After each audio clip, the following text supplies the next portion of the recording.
Bonjour mes frères et sœurs, que la grâce et la paix du Seigneur soient avec chacun d'entre nous. Dieu nous aime tellement et que vraiment son amour en réalité dépasse tout autre amour. Voyez, lorsque nous lisons dans Psaume chapitre 8, le verset 5, il est dit « Qu'est-ce que l'homme pour que tu te souviennes de lui et le fils de l'homme pour que tu prennes garde à lui ?» En réalité, lorsque nous nous regardons, nous ne sommes rien devant le Seigneur. Mais par son amour, il nous accorde sa grâce et ne cesse de nous enseigner. C'est pour cela, ce matin encore, nous allons vraiment nous mettre dans la parole de Dieu. Mais bien avant cela, nous allons souffler un peu dans la louange. Que le Seigneur nous bénisse.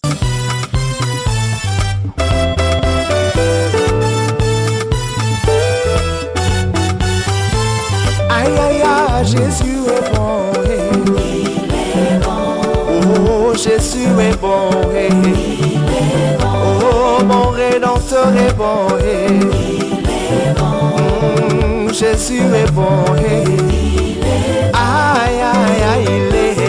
Aïe aïe aïe, il est. Oh, aïe aïe aïe, il est bon. Aïe aïe aïe, il est. Aïe aïe aïe, il est. Aïe aïe aïe, il est bon. Aïe aïe aïe, il est bon. Aïe aïe aïe, Jésus est bon. Hey. Il est bon. Oh, Jésus est bon. Hey. Il est bon. Oh, Emmanuel est bon. Hey. Il est bon. Oh, Jésus est bon. Hey. Il est bon. Aïe aïe aïe, il est bon. Aïe aïe aïe, il est bon. Oh, aïe aïe aïe, il est bon. Aïe aïe aïe, il est bon. Aïe aïe aïe, il est bon.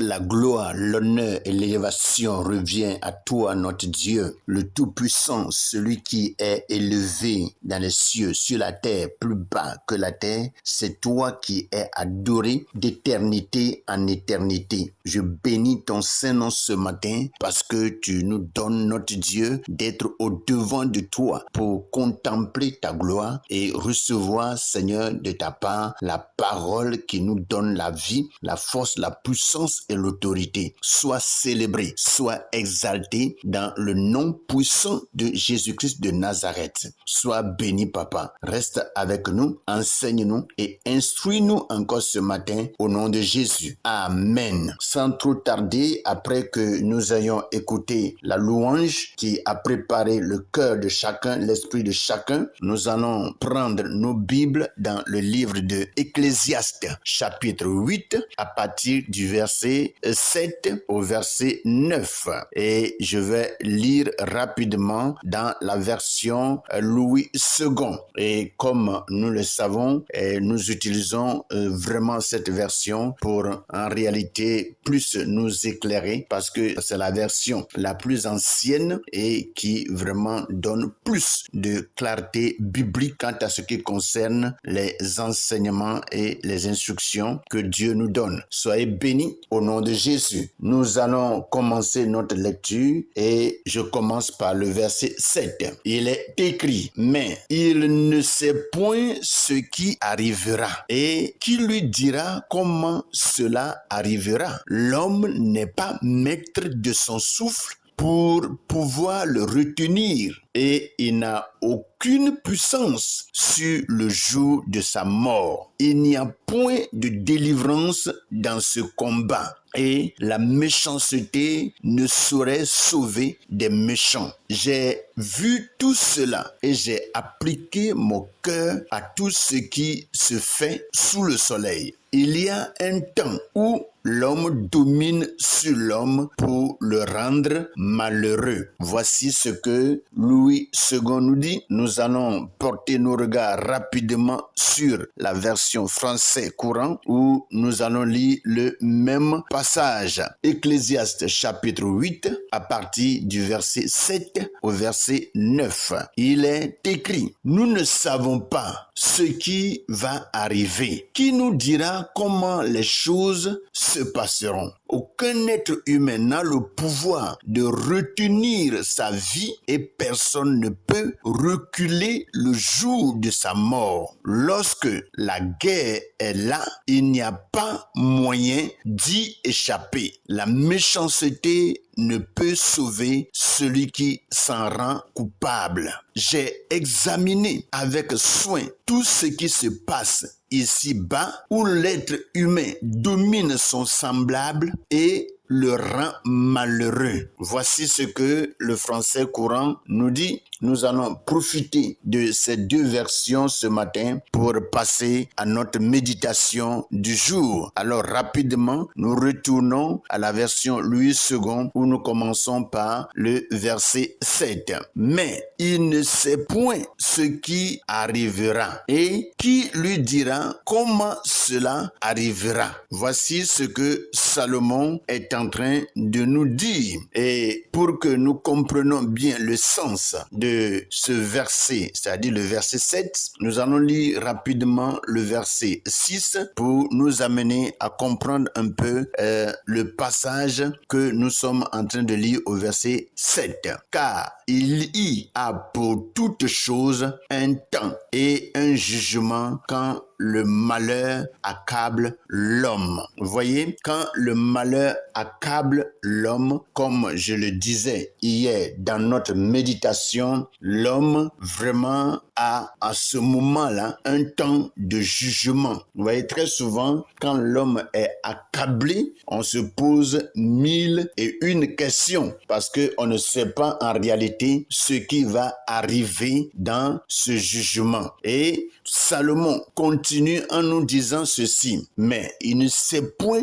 ce qui arrivera. Et qui lui dira comment cela arrivera? En réalité, nous vivons et nous ne savons pas ce qui peut arriver d'un moment à l'autre. Et c'est pour cela, je disais et je le répète, que en tant qu'homme, nous devons toujours être prêts. Et prêts vraiment à chaque moment que Dieu fait pour nous. Parce que les minutes de notre vie qui vont suivre, nous ne savons ce qui peut arriver. Ce que je dis, moi, je l'ai déjà expérimenté. Et si vraiment vous entendez ma voix aujourd'hui, c'est que je suis sorti d'une situation terrible. Comme je ne suis pas là pour vous rendre le témoignage, c'est pour vous dire que à chaque moment de notre vie, il faut que nous soyons prêts. Prêt dont je parle, c'est être vraiment beaucoup plus approché de Dieu pour que la grâce de Dieu soit continuellement notre partage. Vous voyez, des fois, quand Dieu nous fait sortir de certaines circonstances, ce n'est pas que nous soyons saints, ce n'est pas que nous soyons sans péché que Dieu l'a fait, mais c'est vraiment en réalité toute une grâce. Mais cette grâce vient lorsque nous sommes plus proches de Dieu, lorsque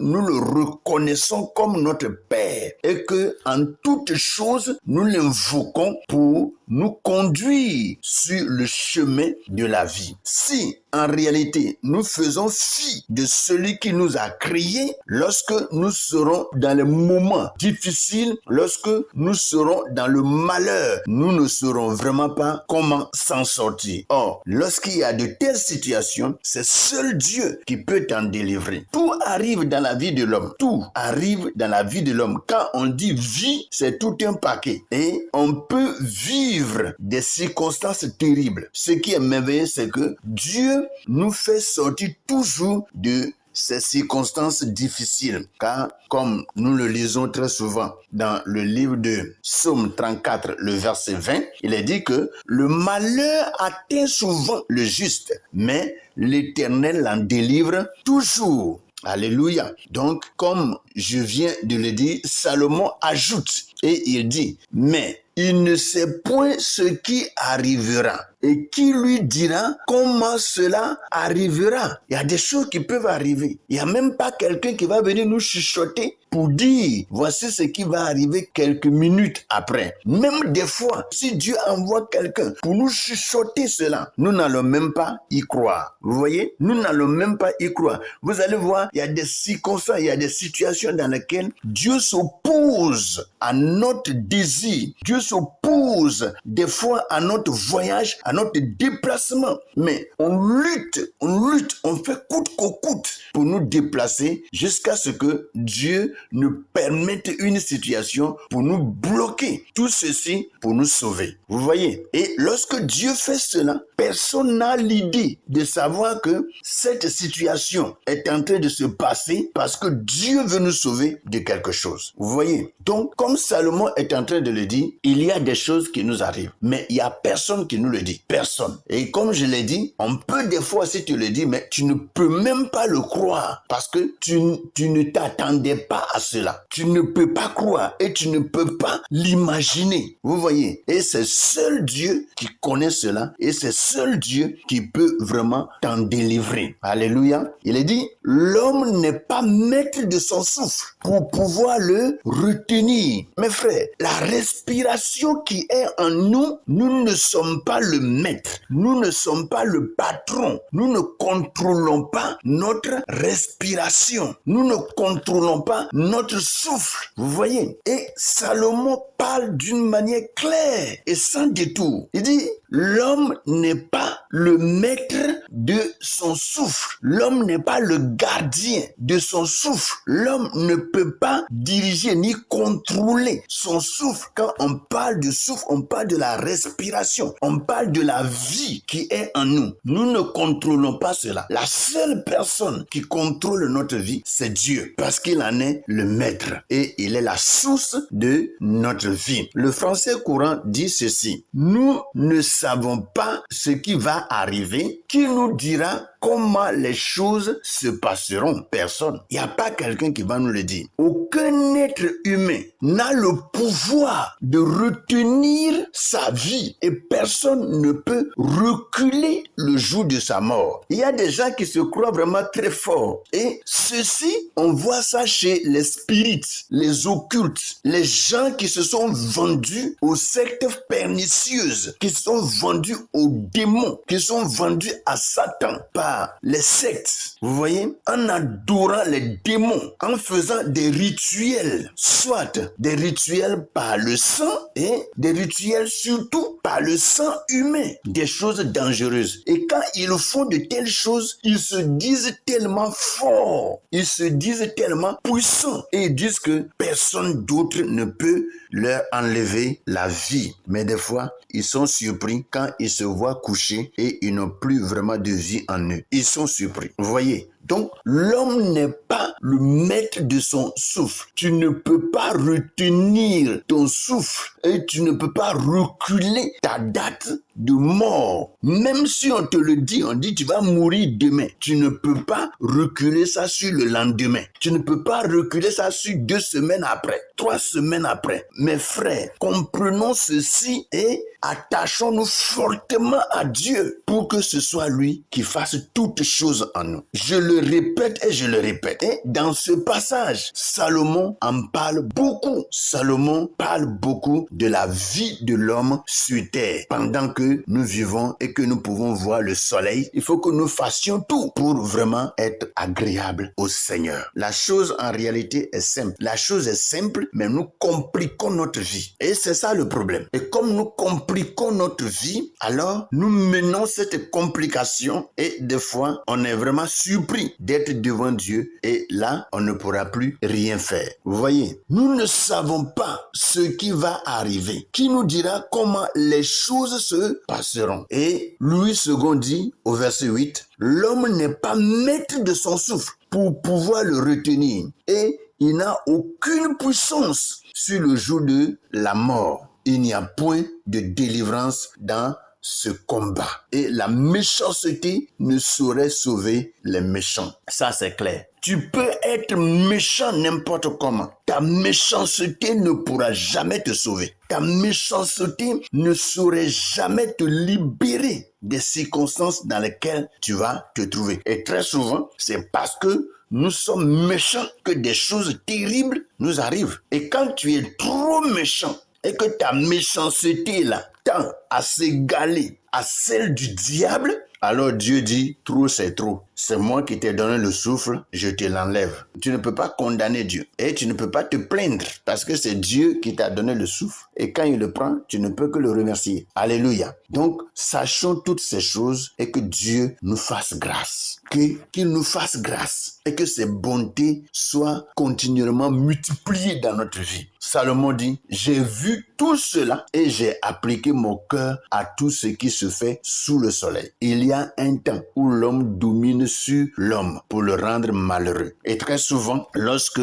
on voit l'homme dominer sur son prochain, vous allez voir que c'est pour piétiner ce dernier, l'écraser, l'empêcher d'évoluer, l'empêcher d'avancer. Mais pourquoi en réalité l'homme est comme ça? Pourquoi? Ouais, tout ce qui est cité dans le livre d'Ecclésiaste, c'est des choses que Salomon a vécues et cela trace textuellement la vie de l'homme sur terre. Et si on lit vraiment ce livre et que nous prenons conscience, beaucoup de choses peuvent changer dans notre vie. Alléluia. Vous voyez, Salomon a vu tout ce qui se passe ici-bas et il dit, j'ai vu tout cela et j'ai appliqué mon cœur à tout ce qui se fait sous le soleil. Il a expérimenté tout, vous voyez, et il a vu même que lorsque l'homme domine sur son prochain, sur son semblable, c'est pour le rendre malheureux. Or, ça ne devait pas être ainsi. On ne doit pas en réalité dominer sur son prochain et le rendre malheureux. Ce n'est pas du tout bien. Vous voyez, le français courant nous dit ceci. Alléluia. J'ai examiné avec soin tout ce qui se passe ici-bas, où l'être humain domine son semblable et le rend malheureux. On domine notre semblable, on piétine notre semblable, rien que pour le rendre malheureux. Mes frères, que le Seigneur puisse nous aider et nous soutenir et intervienne au niveau de nos pensées, au niveau de notre esprit, pour que nous menions bonne et heureuse vie avec